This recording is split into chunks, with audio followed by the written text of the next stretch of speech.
افشای حقایق و رازهای پشت پرده ربوده شدن زلالا هاشمی در افغانستان. زلالا هاشمی کی بوده است و دلیل ربوده شدن زلالا هاشمی در افغانستان چیست؟ گفتنی‌های تازه امسر زلالا هاشمی در این باره، افشای حقایق و رازهای پشت پرده درباره زندگی جنجالی زلالا هاشمی و همسرش. زلالا هاشمی چرا دیگر به کارهای هنر موسیقیش نپرداخت؟ من در این ویدیو پیرامون حقایق همین ماجرا خواهم پرداخت، پس در ادامه با کانال دنیا اینفو باشید.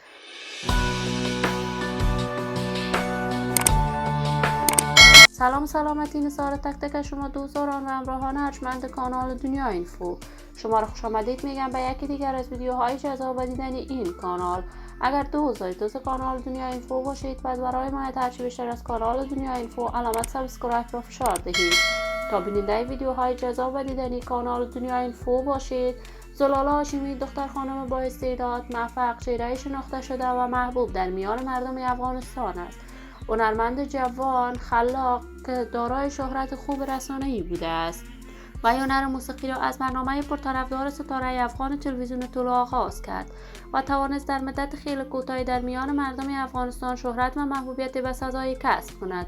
زلالا هاشمی علاقمندان و دوستدارانش از مرز میلیون‌ها نفر عبور کرده است. این دختر خانم با استعداد بعد از آن که از برنامه ستاره افغان حذف شد، وی با حمایت گسترده داوران این برنامه مواجه شد، اما زلالا هاشمی ازدواج کرد و همسرش اجازه نداد تا زلالا هاشمی به کارهای هنر موسیقیش بپردازد.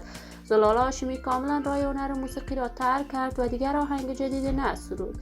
این همه در حالی است که تازه زلالا هاشمی در کابل ربوده شده است. همسرش این موضوع را رسانه‌ای کرده است. مدت 20 روز می شود زلالا هاشمی از خانه‌اش ربوده شده است. همسر زلالا هاشمی بیان کرده است که گویا وی وفات کرده است. تاکنون جزئیات بیشتر این ماجرا در دست نیست که آیا با واقعیت زلالا هاشمی وفات کرده است و یا هم داستانی دیگری است، ولی ما آرزو داریم این دختر خانم در قید حیات باشد. دوستان و همراهان ارجمند کانال دنیا اینفو، شما هم نظریاتتان را در بخش کامنت با من شریک بسازید. این ویدیو را با علاقه‌مندان و دوستداران زلالا هاشمی به اشتراک بگذارید. اگر دوست کانال دنیا اینفو باشید، پس برای حمایت هرچی بیشتر از این کانال علامت سابسکرایب را فشار دهید تا ویدیوهای دیگر کانال دنیا اینفو را از دست ندهید.